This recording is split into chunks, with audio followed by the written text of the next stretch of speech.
Do it. Be brave enough to do it and think and ask you the question if this can exist by itself or not. Do it. I'm not saying that accept this idea. Do it yourself. And come to your own conclusion. Okay? That is why it seemed to me that the second verse is answering the fourth statement, which is the strongest statement in this first verse. Second point, it said, the third expression said, your Lord. Look at the third one, it says, read, your Lord is the most bounteous. That means, read your life and see what qualities you have. I have eyes, minds, I have a heart and given hands, ears. These are amazing things. I didn't make it. I have a 2-year-old daughter. When I look at her growing up, I am amazed. You and I know for sure 100% without any doubt that whatever we have, we're not making it. If I was making myself, the first thing I would do was this: stop aging. I would do it in my 25 years old, and I was 25 years old. Stop. I cannot do it. That means I don't have control over it. I am being created all the time. Okay? And then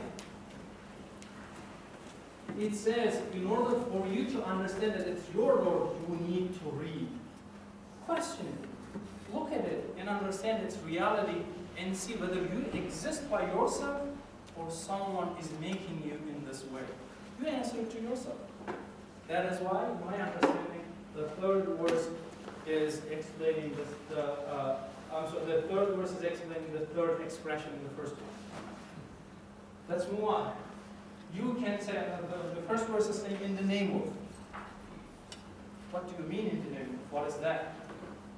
And this issue of names is a very central concept in the Quran. Even when it describes the creation of first human beings, it says, when we created human beings, angels questioned the purpose of their creation. They said, we're praising you already. Why are you creating this human being which is going to shed blood on earth? And God says that this is how it is narrated in the Quran, that I know what you do not know. And then says to angels or human beings, I forgot the order, but he asked the angels to name the things. And then they cannot name it, and then ask human beings, and they can name it, and therefore angels prostrated before Adam. That means they understood the purpose of his creation, because human beings could name things. And here is what I understand from names. In the fourth verse it says, who teaches by the pen? That means God is teaching human beings by the pen. Here's what I understand from the pen. What do you do with the pen? You write. What do you write? Words, expression, and sentences. Isn't it amazing that we human beings, we look at things and we synthesize meanings. We can name things. Say, for example, I see apple, and I can convey that understanding to you by saying apple. Or I see reason or purpose in something because I see that one thing is serving another thing. I look at it and observe. I look at the different parts of the life, and I see similar patterns. I synthesize them into words, into names. Isn't that amazing? That we can name things, we can speak, we can talk. But we forget it. These are such perfect qualities that are given to us. Who teaches by the pen? That means we are able to name things. But how do we put it in this context? You know, the idea that God created it. There's a central concept in the Quran that if you look at the creation or the universe, you're going to see that they cannot exist by themselves. They are so complex, meaningful, orderly, and we don't see such qualities within the creation itself that can create it. Therefore, there must be a creator creating them, and this creation is a reflection of perfect qualities, or in Quran's conceptualization, reflections of the names, beautiful names of the Creator. Say, for example, the merciful. That means you observe mercy in the creation. Say, for example, you look at apple trees, you eat it, it is bringing you something good that you need. You also look at how babies are provided with the best of the milk when they come to this world. You call it mercy too. And that mercy cannot come from the universe itself. It must be coming from the perfect qualities of the Creator. That means we can read with the names of the Creator. That means not that the things we observe in the universe exist by themselves, but as a result of the reflection of the perfect qualities of the Creator. And then, so the fourth verse explains the second expression of the first verse. And then there's this question of reading. Then, remember the first response was that I don't know how to read. When I heard about this story, when I reflected upon it, I was fascinated by it. What a response. Read, and he says, I don't know how to read. That means this is a big thing. And what does it mean, read? How am I going to read it? This universe is so complex, so meaningful that I don't even know where to start. In this one it says, start from yourself. And then goes on to the meaning aspects of it and says, now you are told what you knew not. That means you now know how to make sense of the world that you see and observe every day. So it goes back to the original call. Now you're ready to read. Okay?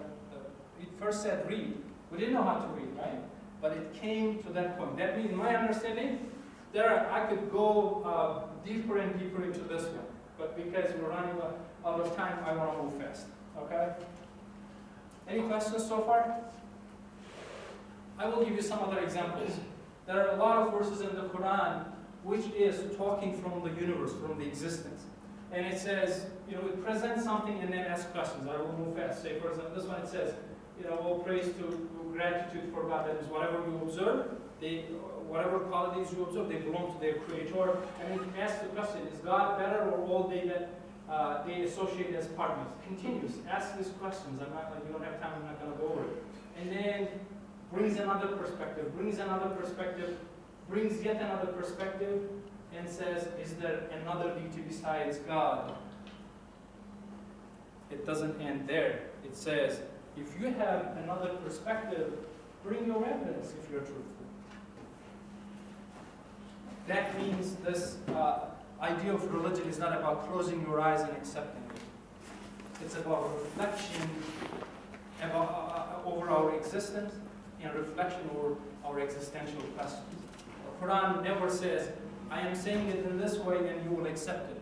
It always engages with the faculties of human beings, their minds, hearts, conscious, spirit, whatever. Move on.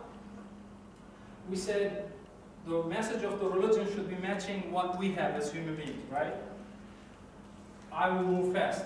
In summary, I think that we all want, we can talk about it for hours, but because we're running out of time, I will move fast. We human beings, in my understanding, desire existence, a body, a life, in eternity, an everlasting life. Say, for example, anything short of it, we don't like it. Say, for example, we have life, some spiritual life, but not body. You're not going to like it. Or say, for example, you have a body, but not life. You're like a stone. You're not going to like it, right? Or you're going to have life in a bodily form, but you're going to disappear. You're not going to like it either. You want, and we want, a bodily, eternal life. Second, we want to be happy. That means we want to have access to what we need, what we desire, and we want to be secure from our fears. That means we want a happy life. So, for example, this is the summary. We are yearning for an eternal bodily life and happiness. But death and separation are making our hearts bleed. We love this word.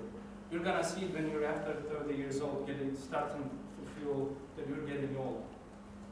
And if, say, for example, bring in the bravest person ever and who says, I have no fear of death or whatever. if they're happy. And you pull a gun, God forbid it, I wish it never happens to anybody. But each of us are going to say, no, I don't want it.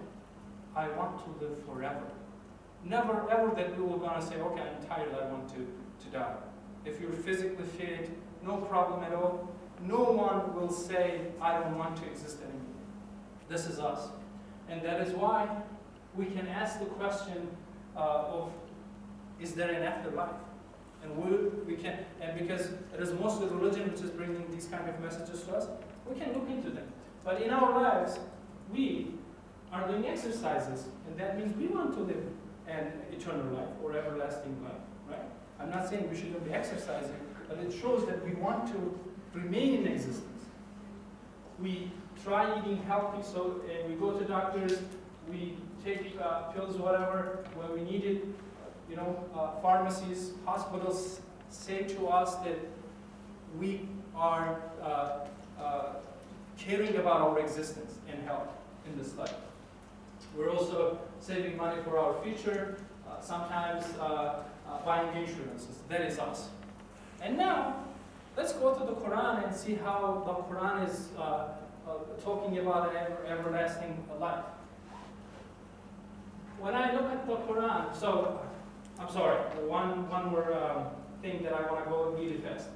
So, you know, because there's death and destruction in this life, this idea of resurrection is really difficult to comprehend and understand. That means it is such a big thing. How is it that we're going to all die and then be resurrected? In order for that to happen, we need, oh, by the way, yes, I actually missed that part. In the Quran, these questions are mentioned a lot of the times. I think that it's even surprising to many Muslims that they are there. One verse, and if you are astonished, then astonishing is there, saying, when we are dust, will we indeed be brought into new creation? Second, and they say, when we are bones and crumbled particles, will we be resurrected as a new creation? Then they will say, who will cause us to return? There are many questions like this. And I started collecting them, and I stopped in chapter 27. And there are 114 chapters in the Quran.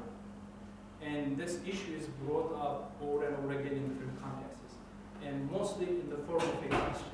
They are asking these questions. We're human beings, you ask these questions too. And Quran is not shying away from talking about these questions. And it must, in my understanding, if it is claiming that I am the truth, it must handle these questions. It must deal with these questions. That means, otherwise it's forcing me to accept them. And then some principles. What is needed for resurrection? That means, you know, this is going to be destroyed and then recreated. A summary of it all. We need infinite, unlimited, absolute power, knowledge, and will. That means nothing, there must be some power that nothing is difficult in the face of this power. Unlimited power. Nothing is difficult. And this power should also have infinite mercy, because it is such a desire in us that we want to exist. Maybe this power is infinite, but if the mercy isn't there, maybe he's not going to create us again. So how do you understand that something is infinite? Say, how many of you are coming from the science departments or math? Most of you. How do you know that something is infinite? How do you describe it? One hand and let's hear it. Doesn't end, but how do you know that something doesn't end? There's no end to it. Just keeps going. It keeps going, but how do you know that it keeps going? So how do you make sense of it mathematically speaking? Doesn't have a limit, but how do you understand it? So in mathematical terms, there's a way to prove it. It's beyond your imagination to see the end of it. But how, so if you cannot imagine the ends of it, how can you say that it's infinite? Mathematically speaking, I'm a social scientist, but let's go over some basic mathematics here. This is how we understand that something is infinite. If you divide infinite by 1, what is the result? Infinite again. If you divide it by 10, it's infinite again. If you divide it by 100, it's infinite again. If you divide it by 10,000, it's infinite again.